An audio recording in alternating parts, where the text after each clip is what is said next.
Well, Laura is here now. Kia ora, Laura, and you've got some research on how ice melt is impacting New Zealand. Yes, that's right, Sam. We know the ice that sits on the land of Antarctica has been melting, and now we know this results in a drop in temperature in the Southern Ocean, and also for New Zealand, it will mean fewer hot days, which might sound good when you think about the rate at which the climate is warming, but this is far from positive. I spoke to the lead researcher from the University of Otago, Dr. Andrew Pauling. We found that when you include this missing fresh water from the melting of Antarctica, you get cooling of the ocean near New Zealand. So you get cooling of about 0.5 degree to the southeast of New Zealand.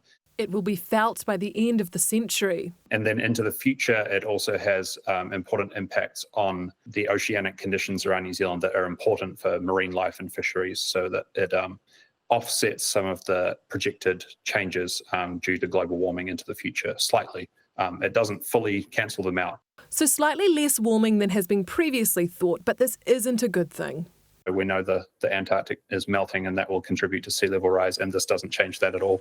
And then climate change is a global issue, and so this has a local effect on New Zealand, but it doesn't have the same effect globally. So this is not good news. Marine life, for example, is very sensitive to water temperature, so they might have to move to find cooler water. This is the first time the effect of ice melt has been looked at in a New Zealand context.